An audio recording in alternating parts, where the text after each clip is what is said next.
ನಮಸ್ಕಾರ ವೀಕ್ಷಕರೇ ಆಪರೇಷನ್ ಸಿಂಧೂರ ಭರದಿಂದ ಸಾಗಿದೆ. ರೋಚಕವಾದಂತಹ ಆಪರೇಷನ್ ನಡೀತಾ ಇದೆ. ಆಪರೇಷನ್ ಸಿಂಧೂರದ ಅಡಿಯಲ್ಲಿ ಆಪರೇಷನ್ ಕೆಲ್ಲರ್ ನಡೀತಾ ಇದೆ. ಒಂದು ಕಡೆ ಪಾಕಿಸ್ತಾನದಿಂದ ಪಹಲ್ಗಾಮ್ ದಾಳಿಕೋರರಿಗೆ ಹಣದ ಹೊಳೆಯೇ ಹರಿತಾ ಇದೆ. ಭೀಕರ ಪಹಲ್ಗಾಮ್ ದಾಳಿಗೆ ಸುಪಾರಿ ಕೊಟ್ಟಿದ್ದೇ ಪಾಕಿಸ್ತಾನ ಅನ್ನೋದು ಈಗ ಬಟಾಬಯಲಾಗಿದೆ. ಮತ್ತೊಂದು ಕಡೆ ಭಾರತ ಉಗ್ರರ ಬೇಟೆಯನ್ನ ಮುಂದುವರೆಸಿದೆ. ಭಾರತೀಯ ಸೇನೆ ಭರ್ಜರಿ ಕಾರ್ಯಾಚರಣೆಯನ್ನ ಮಾಡ್ತಾ ಇದೆ. ಕೇವಲ ಸೇನೆಯ ಕೋಂಬಿಂಗ್ ಮಾತ್ರ ಅಲ್ಲದೆ ಡ್ರೋನ್ಗಳ ಮೂಲಕವಾಗಿಯೂ ಉಗ್ರರ ಅಡಗುತಾಣಗಳನ್ನ ಪತ್ತೆ ಹಚ್ಚಲಾಗ್ತಾ ಇದೆ. ಉಗ್ರ ನೆಲೆಗಳನ್ನ ಇಂಚಿಂಚು ಹುಡುಕಲಾಗ್ತಾ ಇದೆ. ಅದರ ಪರಿಣಾಮ ಈಗ ಮತ್ತೆ ಉಗ್ರರ ಎನ್ಕೌಂಟರ್ ಆಗಿದೆ. ಒಂದಲ್ಲ ಎರಡಲ್ಲ 3 ಸ್ಥಳಗಳಲ್ಲಿ ಉಗ್ರರನ್ನ ಪತ್ತೆ ಹಚ್ಚಿ ಎನ್ಕೌಂಟರ್ ಮಾಡಲಾಗಿದೆ. ಅದರಲ್ಲೂ ಒಂದು ಕಡೆಯಂತೂ ಅದೆಂತಹ ದೃಶ್ಯ ಅಂತ ಹೇಳಿದ್ರೆ, ಪಹಲ್ಗಾಮ್ನಲ್ಲಿ ದಾಳಿ ಮಾಡುವಂತಹ ಸಂದರ್ಭದಲ್ಲಿ ಇದ್ದಂತಹ ರೋಷಾವೇಶ ಈಗ ಇಲ್ಲ. ಉಗ್ರನೋರ್ವ ಎನ್ಕೌಂಟರ್ಗೆ ಬಲಿಯಾಗ್ತೀನಿ ಅಂತ ಭಯದಲ್ಲಿ ಬಿಕ್ಕಿ ಹತ್ತಿದ್ದಾನೆ. ಒಟ್ಟಾರೆಯಾಗಿ ಮತ್ತೆ 16 ಉಗ್ರರ ತಲೆಯನ್ನ ಚೆಂಡಾಡಲಾಗಿದೆ. ಸ್ನೇಹಿತರೆ, ಆಪರೇಷನ್ ಸಿಂಧೂರ್ ಯಶಸ್ಸಿನಿಂದಾಗಿ ಭಾರತೀಯ ಸೇನೆಯ ನೈತಿಕ ಸ್ಥೈರ್ಯ ಹೆಚ್ಚಾಗಿದೆ. ಸೇನೆಯು ಈಗ ಭಯೋತ್ಪಾದನೆ ವಿರುದ್ಧ ಹೊಸ ಕಾರ್ಯಾಚರಣೆಯನ್ನ ಆರಂಭಿಸಿದೆ. ಅದಕ್ಕೆ ಆಪರೇಷನ್ ಕೆಲ್ಲರ್ ಅಂತಲೂ ಹೆಸರಿಡಲಾಗಿದೆ. ಈಗಾಗಲೇ ಈ ಕಾರ್ಯಾಚರಣೆ ಅಡಿಯಲ್ಲಿ ಜಮ್ಮು ಮತ್ತು ಕಾಶ್ಮೀರದ ಸೋಪಿಯಾನ್ ಜಿಲ್ಲೆಯ ಶುಕ್ರು ಕೆಲ್ಲರ್ ಅರಣ್ಯ ಪ್ರದೇಶದಲ್ಲಿ ಭದ್ರತಾ ಪಡೆಗಳೊಂದಿಗೆ ಸತತ 2 ಗಂಟೆಗಳ ಕಾಲ ನಡೆದಂತಹ ರಣರೋಚಕ ಗುಂಡಿನ ಕಾಳಗದಲ್ಲಿ ಲಷ್ಕರ್ ಎ ತೊಯ್ಬಾದ 3 ಭಯೋತ್ಪಾದಕರು ಸಾವನ್ನಪ್ಪಿದ್ದಾರೆ. ಗುಪ್ತಚರ ಮಾಹಿತಿಯ ಆಧಾರದ ಮೇಲೆ ಈ ವಾರದ ಆರಂಭದಲ್ಲೇ ಭಾರತೀಯ ಸೇನೆ ಕೆಲ್ಲರ್ ದಟ್ಟ ಅರಣ್ಯ ಪ್ರದೇಶದಲ್ಲಿ ಲಷ್ಕರ್ ಎ ತೊಯ್ಬಾದ 3 ಉಗ್ರರನ್ನ ಸದೆಬಡಿದಿದೆ. ಅದರ ಬೆನ್ನಲ್ಲೇ ಈಗ ಪುಲ್ವಾಮಾದಲ್ಲೂ ಭರ್ಜರಿ ಬೇಟೆಯನ್ನು ನಡೆಸಿದೆ. ಬೆಳ್ಳಂಬೆಳಗ್ಗೆ 3 ಉಗ್ರರನ್ನ ಫಿನಿಶ್ ಮಾಡಿದ್ದಾರೆ. ದಕ್ಷಿಣ ಕಾಶ್ಮೀರದ ಪುಲ್ವಾಮಾ ಜಿಲ್ಲೆಯಲ್ಲಿರುವ ತ್ರಾಲ್ನ ನಾದಿರ್ ಗ್ರಾಮದಲ್ಲಿ ಭದ್ರತಾ ಪಡೆ ಹಾಗೆ ಉಗ್ರರ ನಡುವೆ ಭೀಕರ ಗುಂಡಿನ ಕಾಳಗ ನಡೆದಿದೆ. ಸತತ 1-2 ಗಂಟೆಗಳ ಕಾಲ ನಡೆದಂತಹ ಈ ರಣರೋಚಕ ಗುಂಡಿನ ಕಾಳಗದಲ್ಲಿ 3 ಉಗ್ರರ ಕತೆ ಮುಗಿದಿದೆ. ಆ ಮೂಲಕ ಜಮ್ಮು ಕಾಶ್ಮೀರದಾದ್ಯಂತ ಉಗ್ರರನ್ನ ಸರ್ವನಾಶ ಮಾಡ್ತಾ ಇದೆ. ಉಗ್ರರು ಅದೆಲ್ಲೇ ಅಡಗಿ ಕುಳಿತಿದ್ರೂ ಬಿಡದೆ ಅವರ ತಲೆಗಳನ್ನ ಛಿದ್ರ ಮಾಡಲಾಗ್ತಾ ಇದೆ.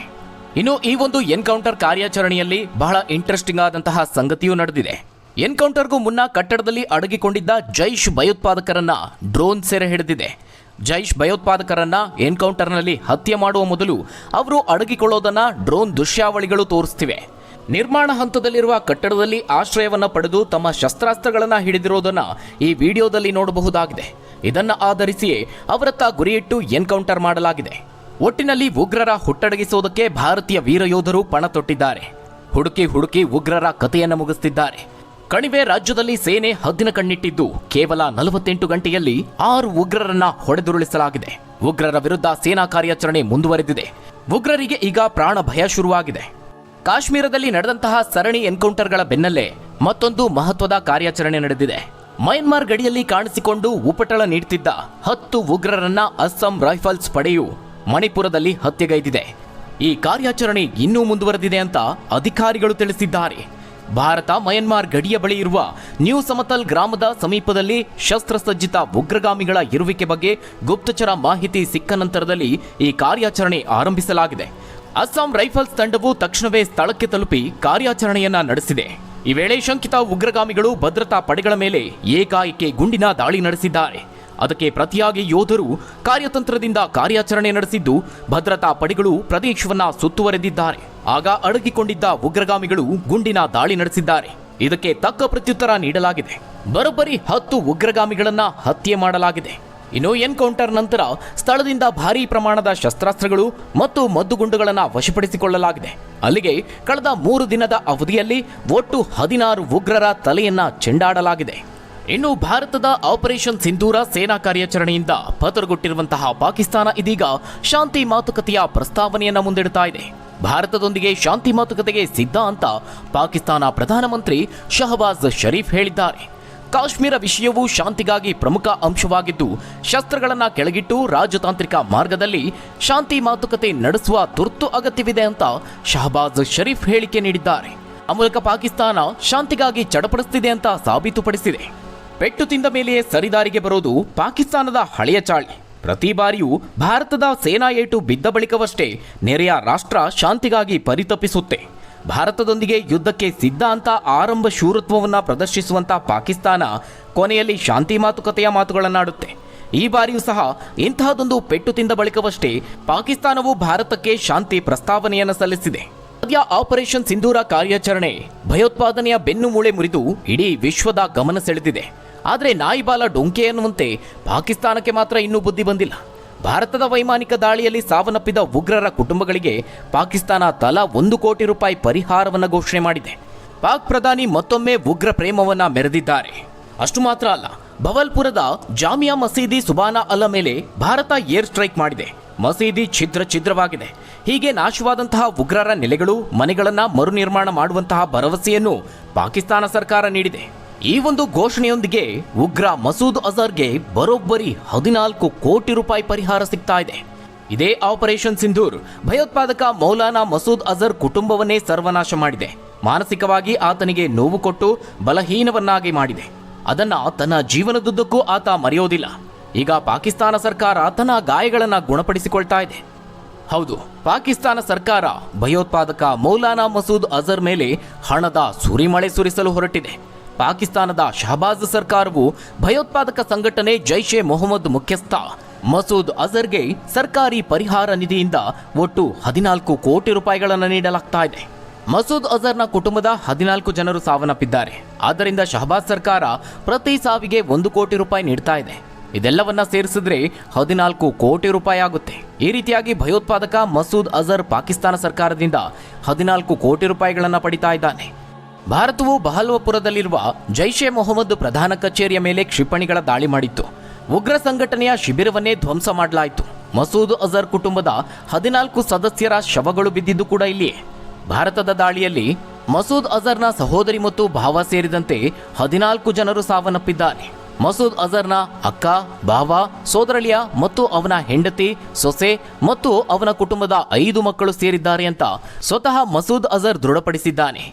ಈ ಒಂದು ಘಟನೆಯ ಬಳಿಕ ಆತ ಭಾರತದ ವಿರುದ್ಧ ಕತ್ತಿ ಮಸಿತಾ ಇದ್ದು ತನ್ನ ಉಗ್ರಗಾಮಿಗಳನ್ನು ಮುಂದಿಟ್ಕೊಂಡು ಯಾವಾಗ ಬೇಕಾದರೂ ಭಾರತದ ಮೇಲೆ ದಾಳಿಗೆ ಸಂಚು ರೂಪಿಸಬಹುದು. ಆದರೆ ಪಾಕಿಸ್ತಾನ ತನ್ನ ಉಗ್ರರನ್ನ ಸಾಕೋದಕ್ಕೆ IMF ನಿಧಿಯನ್ನ ಬಳಸಿಕೊಳ್ತಾ ಇದೆ. ಹೌದು, ಕೆಲವೇ ದಿನಗಳ ಹಿಂದಷ್ಟೇ ಭಾರತದ ಸೇನಾ ದಾಳಿಯಿಂದ ತನ್ನ ಮೂಲಭೂತ ಸೌಕರ್ಯಗಳು ನಾಶವಾಗಿದೆ ಅಂತ ಹೇಳಿ ಅತ್ತೂ ಕರೆದು ಅಂತಾರಾಷ್ಟ್ರೀಯ ಹಣಕಾಸು ನಿಧಿಯಿಂದ $100 ಬಿಲಿಯನ್ ಹಣವನ್ನ ಸಾಲ ಪಡೆದುಕೊಂಡಿದ್ದ ಪಾಕಿಸ್ತಾನ ಇದೀಗ ಆ ಹಣವನ್ನ ದುರ್ಬಳಕೆ ಮಾಡಿಕೊಳ್ಳೋದಕ್ಕೆ ಮುಂದಾಗಿದೆ. ಆ ಹಣದಿಂದಲೇ ಭಯೋತ್ಪಾದಕರು ಮತ್ತು ಅವರ ಕುಟುಂಬಗಳಿಗೆ ನೇರವಾಗಿ ಸಹಾಯ ಮಾಡ್ತಾ ಇದೆ. ನಿಷೇಧಿತ ಜೈಷ್ ಎ ಮೊಹಮ್ಮದ್ ಉಗ್ರ ಸಂಘಟನೆಯ ಮುಖ್ಯಸ್ಥನಾಗಿರುವ ಅಜರ್ 2001ರಲ್ಲಿ ಭಾರತದ ಸಂಸತ್ತಿನ ಮೇಲೆ ನಡೆದಂತಹ ದಾಳಿ ಮತ್ತು ಪುಲ್ವಾಮಾ ದಾಳಿಯ ರೂವಾರಿಯಾಗಿದ್ದಾನೆ. ಪುಲ್ವಾಮಾ ದಾಳಿಗೆ ಪ್ರತಿಕಾರವಾಗಿ ಭಾರತ ಬಾಲಾಕೋಟ್ನಲ್ಲಿರುವ ಜೈಷ್ ಉಗ್ರರ ನೆಲೆಗಳ ಮೇಲೆ ದಾಳಿ ಮಾಡಿತ್ತು. ಅದಾದ ಬಳಿಕ 2019ರ ಮೇ 1ರಂದು ವಿಶ್ವಸಂಸ್ಥೆ ಅಜರ್ನನ್ನ ಜಾಗತಿಕ ಉಗ್ರ ಅಂತ ಘೋಷಣೆ ಮಾಡಿದೆ. ಇಂತಹ ಉಗ್ರನಿಗೆ ಈಗ ಪಾಕಿಸ್ತಾನ ಸಹಾಯ ಮಾಡ್ತಾ ಇದೆ. ಇನ್ನು ನಮ್ಮ ಭಾರತದಲ್ಲಿ ಇಂತಹ ಉಗ್ರರನ್ನ ಪೋಷಿಸುವಂತಹ ಪಾಪಿ ಪಾಕಿಸ್ತಾನಕ್ಕೆ ಜೈ ಅನ್ನುವವರು ಕೂಡ ಇದ್ದಾರೆ ಅನ್ನೋದು ಬಹಳ ದುಃಖದ ಸಂಗತಿ. ಪಾಕಿಸ್ತಾನದ ನಾಟಕ ಇಲ್ಲಿಗೆ ನಿಲ್ಲೋದಿಲ್ಲ. ಹನಿ ನೀರಿಗಾಗಿ ಈಗ ಭಾರತದೆದುರು ಮಂಡಿಯೂರಿದೆ ಪಾಕಿಸ್ತಾನ. ಸಿಂಧೂ ನದಿ ನೀರನ್ನು ಬಿಡುವಂತೆ ಪಾಕ್ ಅಧಿಕಾರಿಗಳು ಭಾರತಕ್ಕೆ ಪತ್ರವನ್ನು ಬರೆದಿದ್ದಾರೆ. ಪಹಲ್ಗಾಮ್ ಭಯೋತ್ಪಾದಕ ದಾಳಿಗೆ ಆಪರೇಷನ್ ಸಿಂಧೂರದ ಮೂಲಕವಾಗಿ ತಕ್ಕ ತಿರುಗೇಟನ್ನು ಕೊಡಲಾಗಿದೆ. ಭಾರತದ ಬಳಿ ಕದನ ವಿರಾಮಕ್ಕೆ ಅಂಗಲಾಚಿದಂತಹ ಪಾಕಿಸ್ತಾನ ಇದೀಗ ಸಿಂಧೂ ನದಿ ನೀರು ಒಪ್ಪಂದದ ಕಾರಣಕ್ಕೆ ಮತ್ತೊಮ್ಮೆ ಮಂಡಿಯೂರಿದೆ. ಭಯೋತ್ಪಾದಕ ದಾಳಿಯ ನಂತರ ಸಿಂಧೂ ನದಿ ನೀರು ಒಪ್ಪಂದವನ್ನ ರದ್ದು ಮಾಡಿ ಪಾಪಿ ಪಾಕಿಸ್ತಾನಕ್ಕೆ ತಕ್ಕ ತಿರುಗೇಟನ್ನು ಕೊಡಲಾಗಿದೆ. ಆದರೆ ಇದೀಗ ಭಾರತದ ನಿರ್ಧಾರವನ್ನ ಮರುಪರಿಶೀಲಿಸುವಂತೆ ಮೋದಿ ಸರ್ಕಾರಕ್ಕೆ ಪಾಕಿಸ್ತಾನ ಔಪಚಾರಿಕವಾಗಿ ಮನವಿ ಮಾಡಿದೆ. ಭಾರತದ ನಿರ್ಧಾರದಿಂದ ಕಂಗೆಟ್ಟಿದ್ದ ಪಾಕಿಸ್ತಾನ ಸರ್ಕಾರ ಭಾರೀ ಚಿಂತಿತವಾಗಿತ್ತು. ಭವಿಷ್ಯದ ಬಿಕ್ಕಟ್ಟನ್ನು ಗಮನದಲ್ಲಿಟ್ಟುಕೊಂಡು ಭಾರತಕ್ಕೆ ಈ ಒಂದು ಮನವಿಯನ್ನ ಮಾಡಿದೆ. ಈ ಹಿನ್ನೆಲೆಯಲ್ಲಿ ಪಾಕಿಸ್ತಾನದ ಜಲಸಂಪನ್ಮೂಲ ಸಚಿವಾಲಯದ ಕಾರ್ಯದರ್ಶಿ ಸೈಯದ್ ಅಲಿ ಮುರ್ತಜಾ ಅವರು ಭಾರತದ ಜಲಶಕ್ತಿ ಸಚಿವಾಲಯದ ಕಾರ್ಯದರ್ಶಿಗೆ ಪತ್ರ ಬರೆದು ಮಾತುಕತೆಗೆ ಅವಕಾಶ ನೀಡಿ ಅಂತ ಸೂಕ್ಷ್ಮ ನಿರ್ಧಾರವನ್ನ ಮರುಪರಿಶೀಲಿಸುವಂತೆ ಮನವಿಯನ್ನ ಮಾಡಿಕೊಂಡಿದ್ದಾರೆ. ಮತ್ತು ಪಾಕಿಸ್ತಾನವು ಈ ವಿಷಯದ ಬಗ್ಗೆ ಚರ್ಚಿಸೋದಕ್ಕೆ ಸಿದ್ಧವಾಗಿದೆ ಅಂತಲೂ ವರದಿಯಾಗಿದೆ. ಇದನ್ನು ಕೇಳಿದ್ರೆ ಹೇಗನ್ಸುತ್ತೆ? ಇದೇ ಕಾರಣಕ್ಕೆ ಮೋದಿ ಹೇಳಿದ್ದು ರಕ್ತ ನೀರು ಒಟ್ಟಿಗೆ ಹರಿಯೋದಕ್ಕೆ ಸಾಧ್ಯ ಇಲ್ಲ ಅಂತ. ಒಂದು ವೇಳೆ ಈಗ ಸಿಂಧೂ ನದಿ ನೀರನ್ನು ಬಿಡೋದಕ್ಕೆ ಒಪ್ಪಿದ್ರೆ ಮತ್ತೆ ಪಾಕಿಸ್ತಾನಕ್ಕೆ ಹುಮ್ಮಸ್ಸು ಬರುತ್ತೆ. ಮತ್ತೆ ಪಹಲ್ಗಾಮ್ನಂತಹ ದಾಳಿ ನಡೆಸಿದ್ರೂ ಅಚ್ಚರಿ ಏನಿಲ್ಲ. ಹೀಗಾಗಿನೇ ಭಾರತ ಈ ನಿರ್ಧಾರದಿಂದ ಹಿಂದೆ ಸರಿಯುವಂತೆ ಕಾಣಿಸ್ತಾ ಇಲ್ಲ. ಪಾಕಿಸ್ತಾನ ಭಯೋತ್ಪಾದನೆಗೆ ಬೆಂಬಲ ನೀಡುವುದನ್ನು ನಿಲ್ಲಿಸುವವರೆಗೆ ಒಪ್ಪಂದವನ್ನು ಸ್ಥಗಿತಗೊಳಿಸದೇ ಇರೋದಾಗಿ ಘೋಷಣೆ ಮಾಡಿದೆ. ಭಾರತ ಈಗ ರಾವಿ, ಬಿಯಾಸ್ ಮತ್ತು ಸಟ್ಲೇಜ್ ನದಿಗಳ ನೀರಿನ ಗರಿಷ್ಠ ಬಳಕೆಯನ್ನು ಖಚಿತಪಡಿಸಿಕೊಳ್ಳೋದಕ್ಕೆ ಯೋಜಿಸ್ತಾ ಇದೆ. ಹಾಗಾಗಿ ಇದು ಪಾಕಿಸ್ತಾನದ ಕಳವಳವನ್ನು ಮತ್ತಷ್ಟು ಹೆಚ್ಚಿಸಿದೆ. ಭಾರತ ಪಾಕಿಸ್ತಾನದ ವಿಚಾರದಲ್ಲಿ ಎಷ್ಟೊಂದು ಕಠಿಣ ನಿರ್ಧಾರಗಳನ್ನು ತೆಗೆದುಕೊಳ್ತಿದೆ ಅಂದರೆ ಪಾಕಿಸ್ತಾನದ ಧ್ವಜಕ್ಕೂ ಕಡಿವಾಣ ಹಾಕೋದಕ್ಕೆ ಮುಂದಾಗಿದೆ. ಹೌದು, ಪಾಕಿಸ್ತಾನ ಧ್ವಜ ಮಾರಾಟ ಮಾಡ್ತಿರುವಂತಹ ಅಮೆಜಾನ್, ಫ್ಲಿಪ್ಕಾರ್ಟ್ನಂತಹ ಇ ಕಾಮರ್ಸ್ ಸಂಸ್ಥೆಗಳಿಗೆ ಕೇಂದ್ರ ಸರ್ಕಾರ ವಾರ್ನಿಂಗ್ ನೀಡಿದೆ. Amazon India, Flipkart, Ubuy India, Etsy, the flag company ಮತ್ತು ದಿ ಫ್ಲಾಗ್ ಕಾರ್ಪೊರೇಷನ್ ನಂತಹ ಪ್ರಮುಖ ಇ ಕಾಮರ್ಸ್ ಸಂಸ್ಥೆಗಳಿಗೆ ಪಾಕಿಸ್ತಾನದ ರಾಷ್ಟ್ರ ಧ್ವಜಗಳು ಮತ್ತು ಅದಕ್ಕೆ ಸಂಬಂಧಿಸಿದ ವಸ್ತುಗಳನ್ನು ಮಾರಾಟ ಮಾಡುವ ಬಗ್ಗೆ ಕೇಂದ್ರ ಗ್ರಾಹಕರ ರಕ್ಷಣಾ ಆಯೋಗ ನೋಟಿಸ್ಗಳನ್ನು ನೀಡಿದೆ. ಪ್ರಮುಖ ಇ ಕಾಮರ್ಸ್ಗಳಲ್ಲಿ ಮಾರಾಟ ಮಾಡ್ತಿರುವಂತಹ ಪಾಕಿಸ್ತಾನ ಧ್ವಜ, ಪಾಕ್ ಧ್ವಜ ಅಥವಾ ಚಿಹ್ನೆ ಬಳಸಿರುವಂತಹ ಯಾವುದೇ ವಸ್ತುಗಳನ್ನು ಮಾರಾಟ ಮಾಡಬಾರದು. ತಕ್ಷಣವೇ ಈ ಉತ್ಪನ್ನ ಪಟ್ಟಿಗಳನ್ನು ತೆಗೆದುಹಾಕಲು ಆದೇಶಿಸಲಾಗಿದೆ. ಈ ಒಂದು ಮಾರಾಟವು ಸೂಕ್ಷ್ಮತೆ ಇಲ್ಲದ್ದು ಮತ್ತು ರಾಷ್ಟ್ರೀಯ ಭಾವನೆಗಳನ್ನು ಉಲ್ಲಂಘಿಸುತ್ತದೆ ಅಂತ ಅವರು ಖಂಡಿಸಿದ್ದಾರೆ. ಇಂತಹ ಸೂಕ್ಷ್ಮತೆಯ ಕೊರತೆಯನ್ನು ಸಹಿಸಲಾಗುವುದಿಲ್ಲ ಅಂತ ಸಚಿವ ಜೋಶಿ ಎಕ್ಸ್ನಲ್ಲಿ ಪೋಸ್ಟ್ ಮಾಡಿದ್ದಾರೆ. ಎಲ್ಲ ಆನ್ಲೈನ್ ಮಾರಾಟಗಾರರು ವ್ಯಾಪಾರ ಮಾಡುವಾಗ ಭಾರತೀಯ ಕಾನೂನುಗಳನ್ನು ಪಾಲಿಸಬೇಕು ಅಂತ ಎಚ್ಚರಿಕೆಯನ್ನು ನೀಡಿದ್ದಾರೆ. ಒಟ್ಟಾರೆಯಾಗಿ ಭಾರತದ ಕಠಿಣ ಕ್ರಮಗಳಿಗೆ ಸ್ವಲ್ಪವೇ ಪಾಕಿಸ್ತಾನ ಮೆತ್ತಗಾಗ್ತಿದೆ ಅನ್ನಬಹುದು. ಆದರೆ ಉಗ್ರ ಪೋಷಣೆಯನ್ನು ಮಾತ್ರ ಮುಂದುವರಿಸಿದೆ.